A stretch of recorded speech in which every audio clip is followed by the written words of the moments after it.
Someone on that boat said 3 words. 3 words that were never supposed to leave that boat. 3 words that the friend group never admitted to. Not once. Not in a single interview. Not in a single statement. Not in weeks of public pressure. Is he dead? You would think. If someone said that by accident, if it was just panic, if it meant nothing, someone would have explained it by now. But nobody has. And that silence, that specific, deliberate, weeks-long silence, is where this story begins. Because 3 words spoken in the background of an emergency phone call are not the only thing that doesn't add up. The timeline doesn't add up. The boat movements don't add up.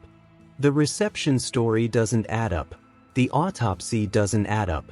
And the deeper you go into this case, the further past the headlines, the further past the press conferences, the further past the social media noise, the more you realize that what has been said publicly about the death of Nolan Wells barely scratches the surface of what the evidence actually shows.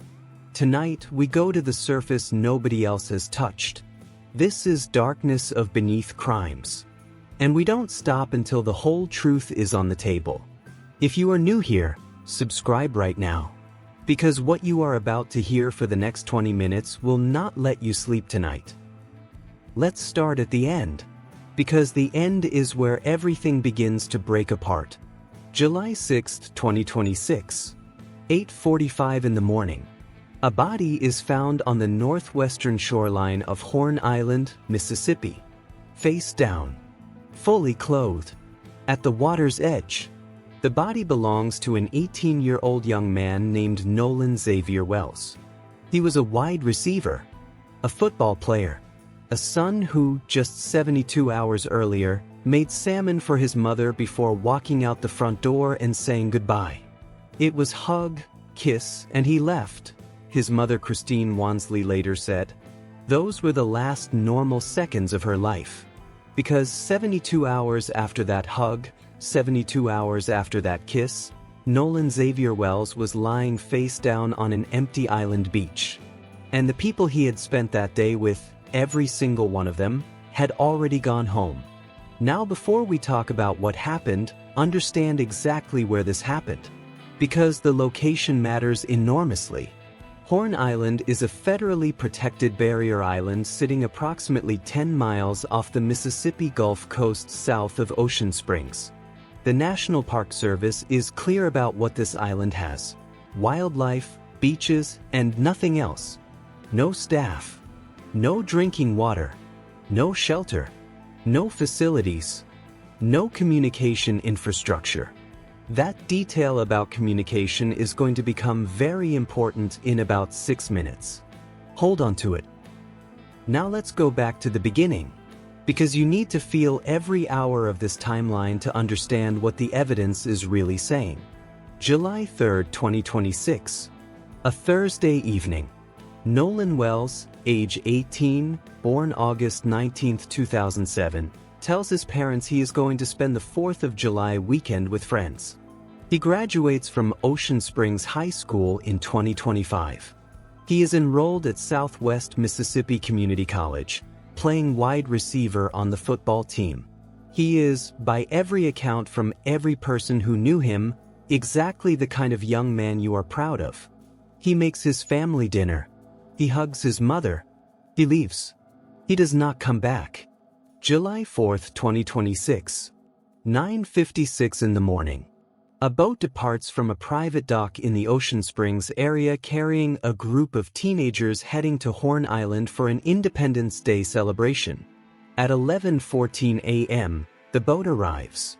At 3 p.m., Nolan Wells is seen alive on Horn Island for the last confirmed time. Write that down. 3 p.m. Last confirmed sighting. Alive. Now here is the first crack in the story the friend group told. 60 minutes later, exactly 60 minutes after the last confirmed sighting of Nolan Wells alive, a call is placed to a private boat towing company called Sea-Tow. The call is routed through the Mississippi Department of Marine Resources. This is not someone's personal recording. This is an official government-documented emergency communication. And in that call, a teenager tells the dispatcher that the boat is sinking. The bilge pump has failed. Water is coming in. They need help. They are scared. Then the dispatcher asks the most important question of the entire case. Is everybody on board in good health otherwise? And the caller replies, Yeah, everybody's on board. Caller claims the vessel has 7 people aboard. And this call is being placed 60 minutes after the last confirmed sighting of Nolan Wells. So if everybody is on board, if Nolan is on that boat at 4 p.m., then why does the friend group later say he chose to stay behind on the island? Both things cannot be true. Either everybody was on the boat at 4 p.m., or Nolan was still on the island at 4 p.m. Someone told that dispatcher something that does not match the story that was told to investigators. And that is before we even get to the words buried in the background of that same call. The call was released publicly by the Mississippi Department of Marine Resources. Again, official government release. Not TikTok. Not a fan recording. Not AI. When audio analysts and independent listeners began isolating the background of that call, pulling out the foreground voices, reducing the static, isolating the background audio, what emerged stopped people cold.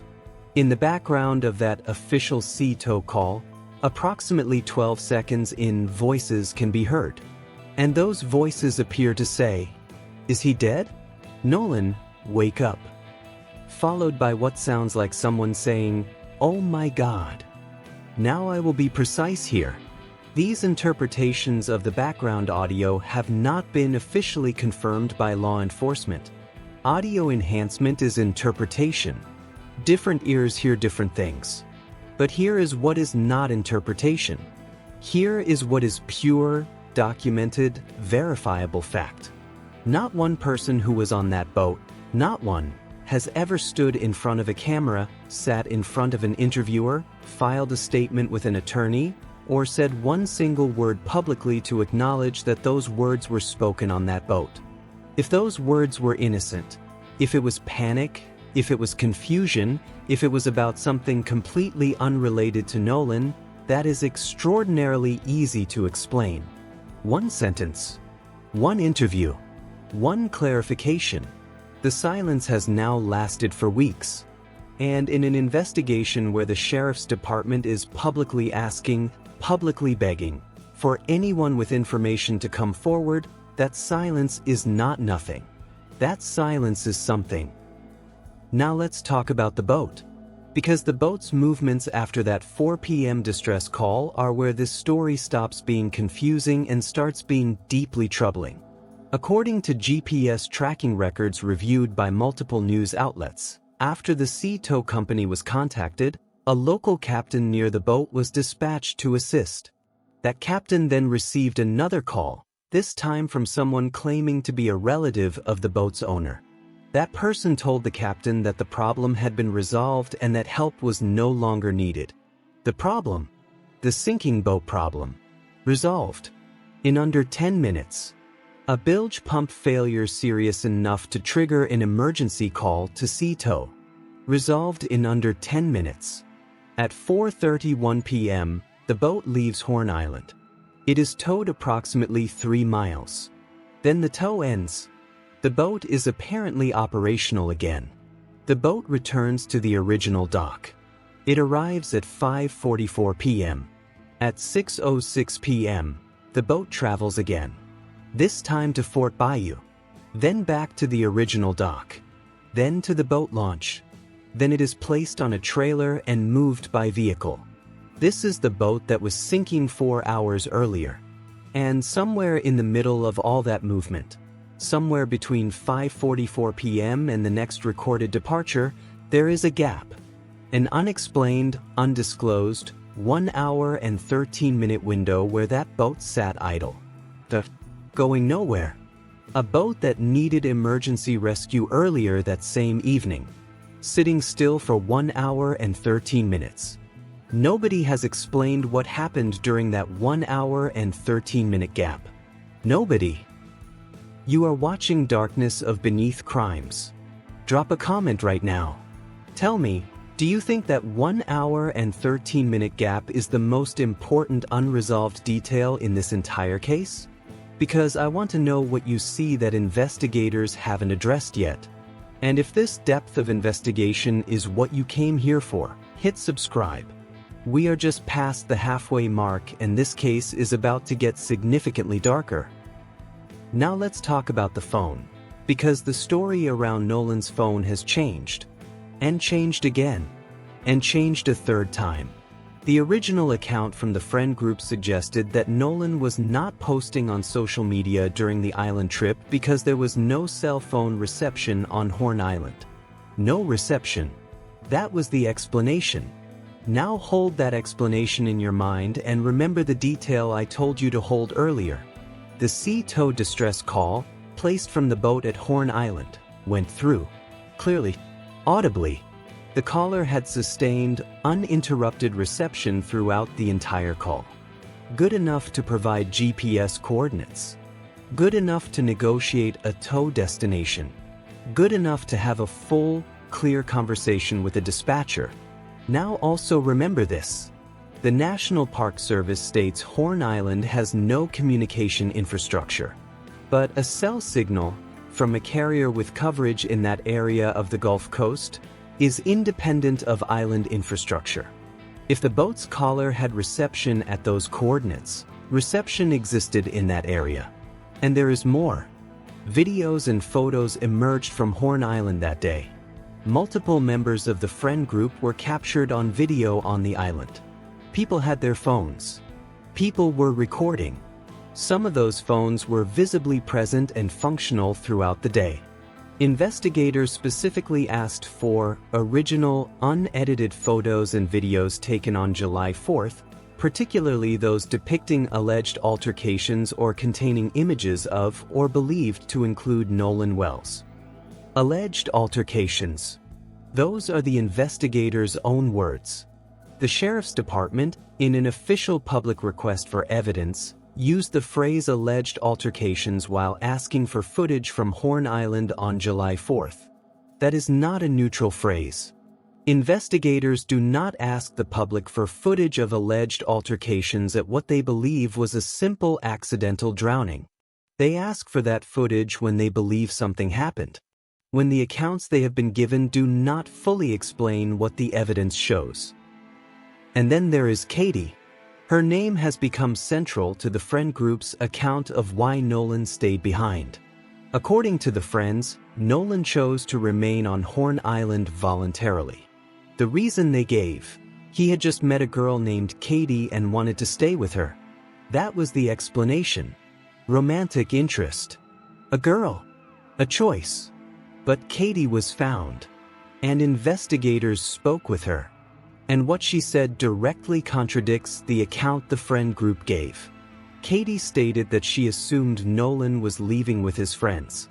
She said he told her he was getting on the boat with the same group he arrived with. She said she left the island on a separate boat with different people entirely and made it home safely. She said Nolan told her he was going back. The friends said Nolan chose to stay because of Katie. Katie says Nolan told her he was leaving. Two accounts. One event. They cannot both be accurate. And only one of those accounts came from the person who was actually with Nolan in his final confirmed moments on that island. Now I want to talk about what Nolan's body showed when it was found. Because the medical findings in this case are where the unanswered questions become impossible to set aside. He was found face down, fully clothed, at the water's edge. The Jackson County coroner confirmed the identity through DNA and dental records. 2 autopsies were conducted. The first, the state autopsy, has not been publicly released. Its findings remain sealed pending a grand jury presentation. The second, an independent autopsy commissioned by Nolan's family and conducted by forensic pathologist Dr. Roger Mitchell, concluded that the cause and manner of Nolan's death are undetermined pending additional investigation. Not drowning. Not accidental. Undetermined. But here is what elevates this from complicated to alarming. The independent examiner did not have access to Nolan's complete remains. Specifically, the original state medical examiner retained Nolan's lungs. And the original state medical examiner retained Nolan's throat. The lungs, the primary anatomical evidence in any suspected drowning case, were not available to the independent examiner. And the throat. Medical experts who have commented publicly on cases involving retained anatomical structures have explained that the throat and neck region is specifically preserved when examiners need to conduct deeper analysis of the cartilage and bone structure within the neck.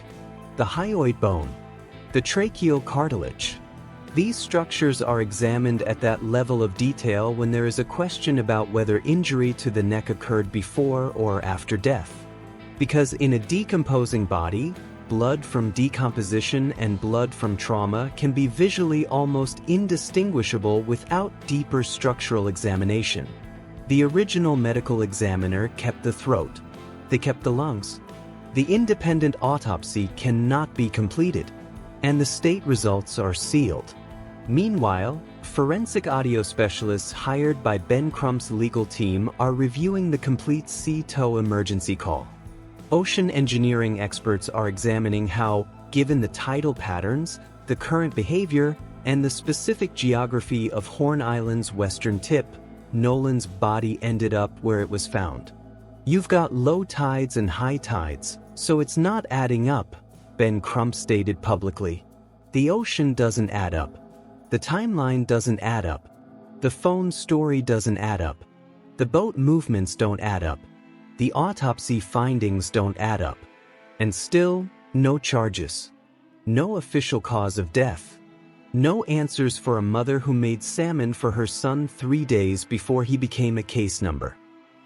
There is something that has to be addressed directly, because this case did not unfold in a vacuum. Nolan Wells was black. The photographs that emerged from Horn Island on July 4th show him in a group where he appeared to be the only person of color. This case unfolded in Mississippi, a state with a documented, painful, and extensively recorded history of racial injustice. That context is not speculation. That context is documented American history. And it is inseparable from why this case generated the level of national attention it did. It is inseparable from why Nolan's family said from the very beginning that they did not feel the investigation was being pursued with the urgency it deserved. It is inseparable from why civil rights attorney Ben Crump was retained. The family is not accusing anyone of any specific crime. They are asking one question. The only question that we have is what happened to our son. Those are Christine Wansley's exact words. A mother, standing in front of cameras, asking the only question that has ever mattered to her. And weeks later, that question still does not have an answer. Meanwhile, the case descended into something that threatened to destroy any chance of truth emerging at all. Fabricated videos. AI-generated images. False footage of strangers being attacked on beaches, falsely labeled as Nolan. Spread deliberately. Shared widely. Presented as evidence by people who either didn't know or didn't care that they were burning down the investigation with disinformation. State officials publicly warned the public about fake documents circulating online. And then came the threats. Death threats against Nolan's family. Death threats against the friends who were on that boat. Death threats against the district attorney. Against law enforcement. Against anyone connected to this case. One of the friends who was on the boat stated publicly that both he and his family had received thousands of death threats in the weeks following Nolan's death. So many that he said he could not safely attend Nolan's own funeral. This is what happens when rage replaces reason. When the public decides the outcome before the evidence is complete. But here is what cannot be lost in all of that noise. Two of the friends who were on that boat, Warren Hudson and Jax Patalo, went back to Horn Island weeks after Nolan's death. With their own attorneys. To walk the island. To According to their legal team, investigate the layout and the dynamics of the location. An emotional afternoon, their attorneys said. Two young men, with lawyers, going back to the place where their friend was last seen alive. Ask yourself what drives that decision. Ask yourself what question they were trying to answer. Ask yourself whether the answer they found there, whatever it was, will ever become part of the public record. The district attorney overseeing this case has spoken publicly. Every death in Jackson County, except natural causes and non-criminal traffic incidents, goes before a grand jury. Nolan's case will be handled the same way, with the same care and commitment that every case receives. The investigation, according to the DA, is being conducted thoroughly, carefully, and without compromise. Local, state, and federal law enforcement have been working around the clock since the moment Nolan was reported missing. Those words deserve to be heard, and they deserve to be trusted, provisionally, because the track record of this investigation will ultimately be judged not by what was promised, but by what the grand jury is eventually presented with and what happens after. The pressure for answers does not change what the work requires. That is true. But 48 hours after the body was found, those friends should have been separated, individually interviewed, on video, with signed rights waivers, with their accounts locked in before there was any opportunity to compare stories. That is standard investigative protocol. Whether it happened in those critical first hours remains unconfirmed publicly, and a boat that may be the most important piece of physical evidence in this entire case was never searched with cadaver dogs. Not because it couldn't be done. The United Cajun Navy offered both cadaver-trained and scent-trained dogs and made contact with the legal team. A documented 23-minute phone call confirmed the offer. But the legal authority to search that boat rests not with the family and not with Ben Crump. It rests with law enforcement. And law enforcement would need either the boat owner's consent or a properly executed search warrant. Whether that search warrant was ever sought is another question that has not been answered publicly. Let me give you everything we know right now. Every documented fact. Every verified detail. Every confirmed piece of this timeline laid out in sequence. July 3, 2026. Evening. Nolan Wells makes salmon for his family. Hugs his mother. Leaves. July 4, 2026. 9:56 a.m. The boat departs. July 4, 2026. 11:14 a.m. The boat arrives at Horn Island. July 4, 2026. 3 p.m. Nolan Wells is seen alive for the last confirmed time. July 4, 2026. Approximately 4 p.m. A distress call is made to sea tow from the boat. The caller says the bilge pump has failed. They are in 31 feet of water. They are sinking. When asked if everyone is safe, the caller says, "Yeah, everybody's on board." Background voices appear to say, "Is he dead? Nolan, wake up." July 4, 2026. Within 10 minutes of the distress call, someone contacts the sea tow captain and says the problem is resolved. Help is no longer needed. July 4, 2026. 4:31 p.m. The boat leaves Horn Island. Without Nolan. July 4, 2026. The boat is towed 3 miles, then makes multiple additional trips across the Mississippi Gulf Coast. There is an unexplained 1 hour and 13-minute idle gap at dock. July 4, 2026. Midnight. Christine Wansley reports her son missing. July 5, 2026. Search operations begin. Drone flights over Horn Island are cut short due to heat causing battery failures. July 6, 2026. 8:45 a.m.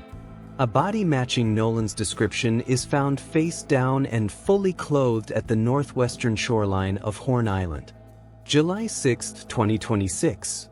DNA and dental records confirm the body is Nolan Xavier Wells. July 22, 2026. Independent autopsy results. Cause and manner of death, undetermined pending investigation. The independent examiner could not access the lungs or throat retained by the state examiner. August 2026. Warren Hudson and Jax Patalo returned to Horn Island with their attorneys. August 2026. Forensic audio specialists and ocean engineering experts are actively reviewing evidence. A joint forensic examination of cell phones is being discussed with potential FBI involvement. August 2026. Grand jury presentation being prepared. State autopsy results remain sealed. August 18, 2026. Nolan Wells has been dead for 43 days. His family still does not have an answer. And there is one final thing I need you to hold on to as this video ends. Nolan Wells was 18 years old. In the 2025 National Signing Day, he stood with his teammates and told a local reporter, "It's truly a blessing being here with some of my best friends and teammates." He was talking about football.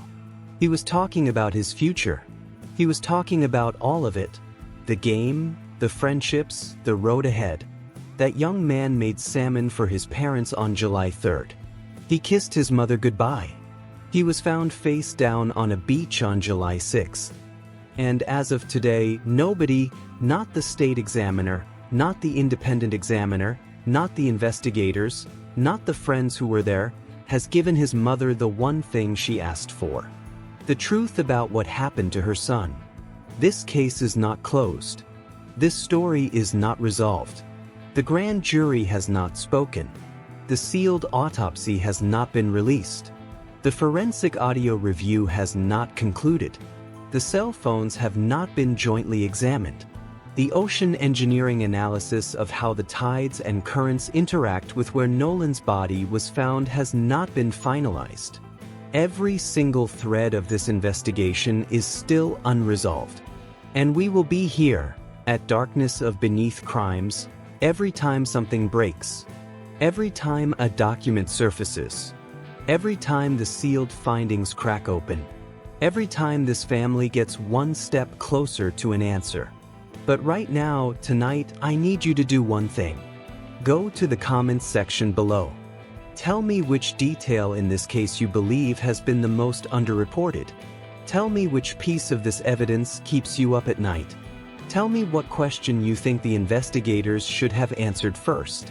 Because the conversation that happens in this comment section is what keeps pressure on cases like this one. Your voice matters. Nolan's story matters. If this investigation moved you, if this depth of truth-telling is what you have been looking for, subscribe to Darkness of Beneath Crimes and turn on your notifications. Because we are not going anywhere. And neither are the questions that still don't have answers. Nolan Wells deserved to come home. And we are not going to let the world forget that.